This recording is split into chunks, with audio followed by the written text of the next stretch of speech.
గురుగారు మనం ఈ మధ్య కాలంలో ప్రపంచ యాత్రికుడని నాన్ వెజ్ గురించి బాగా వింటున్నాం. ఎంతో మంచి పేరు తెచ్చుకున్నాడు, ఎంతో మంది ఫాలోవర్స్ని సంపాదించుకున్నాడు.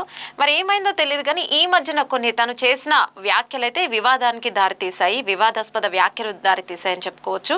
ముఖ్యంగా సీతమ్మ వారి గురించి మాట్లాడడం, మన హిందువుల మనోభావాలన్నీ దెబ్బతిన్నాయి. రాముడు గురించి, సీతమ్మ గారి గురించి మాట్లాడినప్పుడు హిందువులందరూ అసలు వెంటనే 10 లక్షల మంది అన్ఫాలోవర్స్ అయ్యారు. సో హిందువులు కావచ్చు, అలాగే మహిళలు కావచ్చు, ప్రతి ఒక్కరు భారతదేశంలో ప్రతి ఒక్కరు కూడా నాన్ వెజ్ పై మండిపడుతున్నారు. అయితే గతంలో కూడా మనం కత్తి మహేష్ గురించి తెలుసు. అతను ఒక యాక్టర్. రాముడిపై కొన్ని వివాదాస్పద వ్యాఖ్యలు చేయడంతో అప్పుడు కూడా హిందువులు ఇలాగే మండిపడ్డారు. కొన్ని రోజుల్లోపే అతను ఒక యాక్సిడెంట్ లో మరణించాడు. సో ఇప్పుడు మరి ఈ ప్రపంచ యాత్రికుడు నాన్ వెజ్ పరిస్థితి ఎలా ఉండబోతుందో నాకు తెలుసుకోవాలనుంది. మీరు మనిషిని చూసి చెప్పేస్తారు కాబట్టి నాన్ వెజ్ గురించి చెప్పండి. ఇక ఇతని పరిస్థితి ఎలా ఉండబోతుంది అంటారు? మంచిదమ్మా. ఇప్పుడు ప్రతి ఒక్క మనిషికి, ప్రతి ఒక్క జీవికి, ప్రతి ఒక్క దానికి కాలకర్మలను కొన్ని ఉంటాయన్నమాట. మనిషికి మృత్యుదేవత అంటారు కదా, చెడు శక్తులు కొన్ని వచ్చినప్పుడు ఒక్కొక్కసారి ఆటోమేటిక్గా ఒక మనిషి ఎంత మంచిగా ఉన్నా కానీ తను ఆటోమేటిక్గా అనుకోకుండా కోపం అంటుంది, సడన్గా వచ్చేస్తుంది. ఏం మాట్లాడుతున్నాడో అతనికి అర్థం కాదు. అట్లా ఇప్పటికి ఇతనికి ఏమైందంటే తినంగా బెల్లం చేదు అంటారు కదా, అలాగా మన భారతదేశంలో పుట్టి కూడా ఇతగాడు మన ఫాలోవర్సు, మన ఇండియన్స్, మన ఇండియాలో ఉండేవాళ్ళు కూడా మనకి ఎన్నో సంప్రదాయాలు, ఎన్నో కట్టుబాటులు, ఎన్నో పూజలు ఉన్నాయమ్మా. ఆ పూజల నుంచి భగవంతుడు నమ్ముతాం మనం. భగవంతుడు ఉన్నాడని ఒక నమ్మకంతోనే మనం ఉంటాం.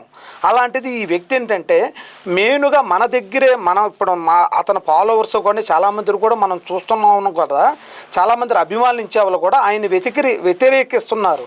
ఎందుకంటే నేను ఇండియాలో నేను కష్టపడింది, నేను ఇండియాలో ఉన్నాను, ఇండియాలోకి తిరిగాను, చాలా వరకు చూశాను, అన్ని దేశాలు తిరుగుతున్నా అంటున్నాడు. కానీ తన ఈపు తనకు అర్థం కాదన్నట్టుగా అతను మాట్లాడే విధానం కూడా కరెక్ట్ కాదు. ఎందుకంటే మన వాళ్ళ దగ్గర నుంచి కూడా మనం నేర్చుకునేది ఏంటంటే మన సంప్రదాయం, నువ్వు 10 దేశాలు తిరిగే వ్యక్తివి, మన సంప్రదాయం గురించి 10 మందికి చెప్పాలి తప్ప నువ్వు మన మెయిన్ ముఖ్యంగా ఏంటంటే ఈ ఇండియా గురించిలో ఉన్నది ఎన్నో గొప్పతనాలు, ఎన్నో పెద్ద విధానాలు, కొన్ని శక్తులు, చాలా వరకు మన పుణ్యభూమి అనేది చాలామంది చెబుతారు. అలాంటిది ఈరోజు ఇక్కడి నుంచే నువ్వు పుట్టి ఇక్కడే ఉండి నువ్వు అవతల నేను ఇండియాకి రాను, ఇండియాలో ఏమి ఉంది, భారతదేశం గురించి చాలా తక్కువ చేసి మాట్లాడతాం అనేది అతని నెత్తి మీద కూర్చున్న కర్మ. ఆ కర్మ అనేది ఇండియాకు వస్తే ఖచ్చితంగా అతనికి చాలా పెద్ద ప్రమాదంలో ఉంటాడమ్మా. ఇండియాకు వస్తే అందువల్ల దేశాలాగా తప్పి ఆయన తిరగటం కూడా ఇక్కడ ఈ ఊరు వెళ్తానని ఆ ఊరికి వెళ్ళాను, ఆ ఊరికి వెళ్ళాను, ఈ ఊరికి వెళ్తాను అంటున్నారు కదా. కొన్ని గ్రహాలు కూర్చున్నాయి ఆయనకి కొన్ని గ్రహాలు కూర్చుని కూడా ప్రేమించిన స్త్రీ కూడా ఆయనకి దక్కకుండా కూడా పోయింది.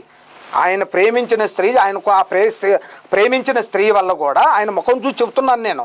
ఆయన ఇంతవరకు ఎవరు అనేది మనకు మీరు చెప్పేదాకా తెలియదు కాదు. ఇప్పుడు నువ్వు పుట్టు చూపించావు కాబట్టి అతను చాలా వరకు కష్టజీవి, వాళ్ళ కుటుంబంలో కూడా కష్టపడి పైకి వచ్చిన వ్యక్తి. కొంతమందిని మనిషికి ఎలా మాట్లాడాలి, ఎలా మాట్లాడితే మనుషులు ఎలా వస్తారో మన దగ్గరికి అని తెలిసిన వ్యక్తి ఈరోజు మన పుణ్యభూమి గురించి ఇలా మాట్లాడతాం అనేది అది కర్మ అని చెప్పాను కదమ్మా ఫస్ట్లో. ఆ కర్మ కూర్చుంది ఆయన నెత్తి మీద, కూర్చొని అలా తిప్పుతుంది మాట, గ్రహ అంటారు దాన్ని. ఆ గ్రహ వల్ల చాలా వరకు కొన్ని ఉండింటే దెయ్యం పెట్టినప్పుడు చెప్పుతో కొట్టాలంటారు, కొంతమంది కర్రతో కొట్టాలంటారు, చంద్రకోలతో ఎలా కొట్టాలంటారో. ఇలా ఇండియా వస్తే ఆయన మీద పెట్టిన గ్రహపాటు మన ప్రజలే దాన్ని చేసేస్తారన్నమాట. అలాంటి చెడు ప్రాబ్లం ఉన్నాడు పాపం. అందువల్ల ఈ మధ్యకాలంలో కూడా ఇప్పుడు మా ఆయన బంధువులు కూడా కావాల్సిన వాళ్ళు కూడా ఎవరైనా సరే మన ఎంత మిత్రులు లేదంత మంచి మాట్లాడే విధానం, దాన్నే నోరంత మంచిది లేదంటారు, నోరంత చెడ్డ లేదంటారు. నోరు బాగుంటే మా ఊరు బాగుంటేది, నోరు బాగుంటుంది ఊరు బాగుంటుంది అంటారు. మనిషికి గౌరవం అనేది ఇచ్చి తీసుకోవాలి తప్ప ఇలాంటి అడ్డమైన మాటలు మాట్లాడితే మరి చాలా వరకు ఆయనకి ఇబ్బంది పోవాలని అది రాతా బలంలో రాసింది కాబట్టి ఆయన మీద కూర్చుంది కర్మ. అదేమ్మా ఆయన విషయం.